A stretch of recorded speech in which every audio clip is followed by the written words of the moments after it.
There is a truth that history books never tell. The answer to the biggest problems of the modern economy may be hidden in the writings of a scholar who lived 1,000 years ago. Today, our world struggles with wealth inequality, speculation, a crisis of trust, and inflation. Yet, what we are experiencing is not a new story. But what if a thinker who lived in the 1100s had already solved the roots of the economic chaos we face today? In this video, you will see how Ghazali's warnings about the moral foundation of money fit the modern financial world perfectly when people think about the origins of economic thought. If they paid a little attention in school, they usually recall Adam Smith, Karl Marx, or Aristotle. But in the medieval world, there is a quieter truth that Western history rarely tells.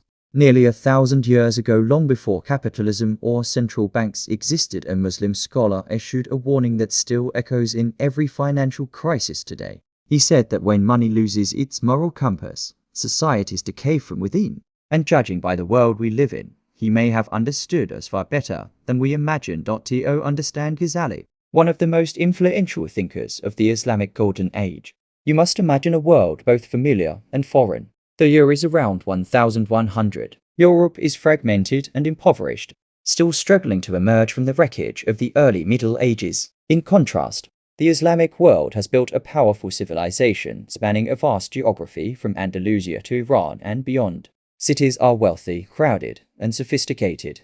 Baghdad, Damascus, Cairo. These are financial and intellectual power centers. Trade routes are filled with caravans carrying silk, spices, textiles, and silver. Scholars debate philosophy, law, astronomy, and medicine. Markets are vibrant.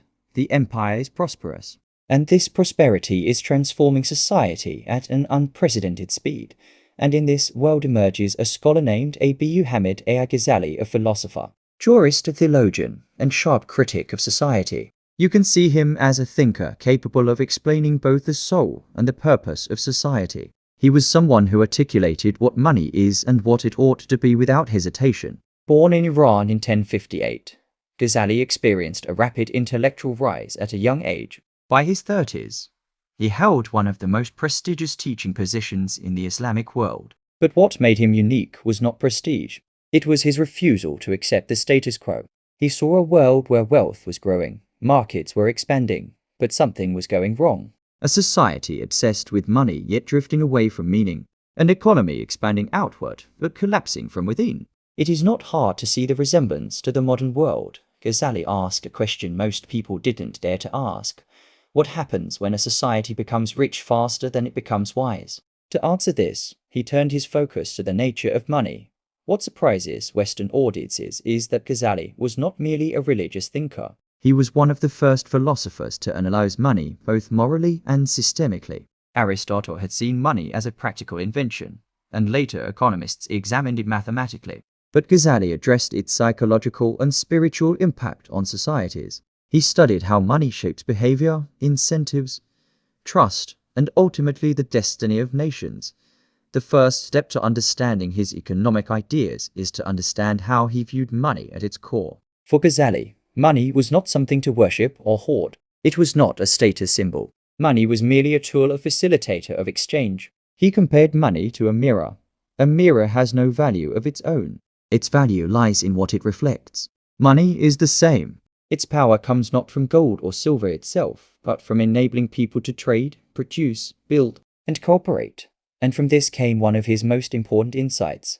Money that is hoarded is dead money. Wealth stored in chests, buried, or kept out of circulation is useless and socially destructive. Idle wealth does not feed workers, finance trade, or support families.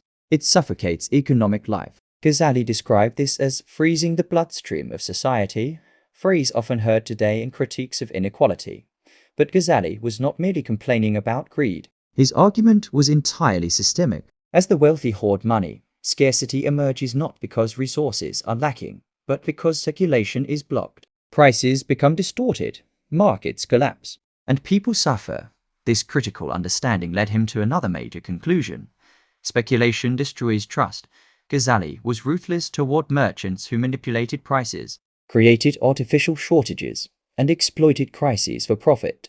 He saw speculation not as a clever strategy, but as moral corruption, profit without contribution. He who profits from the suffering of others, he said, profits from corruption. To him, corruption was like a contagious disease. Once it spread, it rotted markets, institutions, and ultimately the entire society. These words could have been written for modern financial bubbles, predatory lending, or crisis profiteering. But they were written 900 years ago. Ghazali was not anti-profit. He was not against business. He did not advocate monasteries or vows of poverty. He believed in trade strongly. He believed in markets. He saw them as natural and necessary. He believed that wealth could be meaningful and even noble. He had only one target: fraud, cheating, using false weights, hiding defects, manipulating information. Ghazali understood that markets function only when participants trust each other. When trust collapses, the economy collapses. In this sense, he was one of the first thinkers to describe concepts that modern economists call transaction costs, information asymmetry, and moral hazard without using any jargon. Another core view of his concerned the value of labor. He believed work was honorable, and unearned wealth was both spiritually and socially dangerous. Money earned through effort strengthened character, while money accumulated through manipulation corrupted it. Ghazali did not criticize only individuals. He questioned states as well. He offered some of the earliest known critiques of state interference in currency. Medieval rulers, like modern governments, often watered down coins to ease their budgets, taxing people through hidden inflation. Ghazali condemned this practice openly. To him, devaluing money was theft. It destroyed market confidence and punished the poormost of all. To him, the role of the state was clear. It should protect the economy, not manipulate it for short-term gain. Ghazali's warnings about rulers came not from abstract theory, but from real observations of his time. Throughout his life, political fragmentation increased, dynasties competed for legitimacy, and rulers used various methods to increase revenue. Some imposed heavy taxes, some debased coinage, some seized merchants' goods, some borrowed and passed the debt to future generations. None of these tactics were new, and to Ghazali, none solved the underlying problem. Ghazali argued that corruption at the top spreads to every layer of society. When a ruler deceives his people, merchants feel justified in deceiving customers. When institutions act dishonestly, individuals see no reason to act responsibly. From palace to marketplace, the entire economic order becomes a chain of distrust. The result was harsh but simple. A society can escape poverty, but it cannot escape corruption. Economic collapse is rarely about running out of money or resources. It is about the collapse of trust. When trust breaks, even the richest nation becomes fragile. To Ghazali, the stability of a currency depended entirely on honesty. Reducing the gold or silver content of coins was not a bad policy, it was deception. When a ruler manipulated the currency, he was not being clever. He was slowly stealing from his people. Even a tiny change in metal content was the beginning of financial decay. If states manipulate their currency excessively, people eventually lose confidence, abandon their own money, and turn to stronger foreign currencies. These dynamics have repeated themselves for 1,000 years from Weimar Germany to Venezuela. Today's inflation debates confirm the truth Ghazali understood. Money is ultimately a system of belief. When people stop believing, the system collapses. Ghazali's financial vision extended beyond currency and taxation. He understood human nature. People hoard out of fear, speculate out of greed, cheat when they think they can, and manipulate money because it is easy to manipulate. They rationalize unethical profit because everyone else does it. And once exploitation becomes normal, collapse becomes inevitable. For this reason, one of Ghazali's strongest insights was, the way to fix an economy is to fix the incentives that shape human behavior. Laws and markets matter, but behind them lie human choices with fears, ambitions, and impulses. This is why Ghazali emphasized the moral dimension of wealth so strongly. Wealth itself is not evil. It becomes dangerous when separated from responsibility. A society grows strong when individuals contribute more than they take, when the desire to accumulate is balanced by the duty to uplift. But when wealth becomes detached from social responsibility, when profit overrides public well-being, the system becomes fragile. A selfish society eventually collapses under its own weight. And when it collapses, everyone pays the price, even the wealthy who thought they were safe. Civilizations rise when people understand balance. They fall when that balance is broken, and this brings us directly to the modern world. A world where Ghazali's ideas stop being medieval philosophy and start looking like a diagnosis of our time.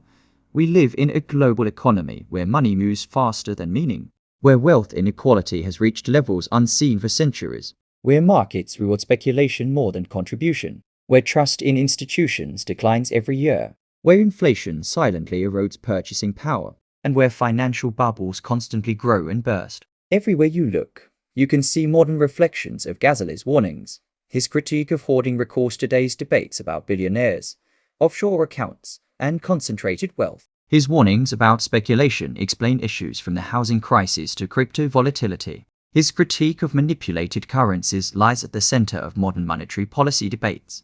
His idea that trust is the foundation of prosperity explains why some countries have stronger currencies and more resilient economies than others. What shocks modern readers is how little the world has actually changed. Technology is different, markets are faster, the scale is global, but human behavior is the same. If Ghazali looked at today's system, uncontrolled debt, speculative frenzies, growing inequality, political deadlock, institutional distrust, he would likely repeat what he wrote 1,000 years ago.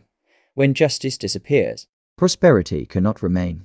It is an uncomfortable but real observation. Economies collapse not because numbers stop adding up, but because people stop trusting one another. They collapse when bad incentives reward bad behavior. They collapse when institutions fail to uphold justice.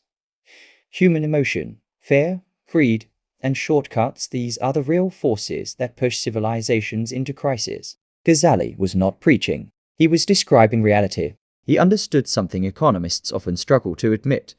Money is not a mechanical object, it is a moral ecosystem. When the moral foundation collapses, the financial system collapses with it.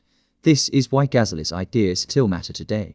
In an age of record debt, extreme speculation, institutional distrust, and financial anxiety, his core message is not just a warning, but a survival principle. If money becomes detached from morality, the system eventually collapses. Understanding this is not just financial education, it is financial protection. Because history does not repeat, but if you fail to understand it, it will still destroy you. If seeing how Ghazali's warnings from 1,000 years ago explain the modern economy with such striking accuracy impressed you, know that history still has much to teach us. If you want to continue learning about the invisible relationships between money, power, and human behavior, you can like the video, leave a comment, and subscribe to the channel. Remember, history does not repeat itself, but if no lesson is learned, the price is heavy. In the next video, we will continue illuminating the dark corners of today with the light of the past.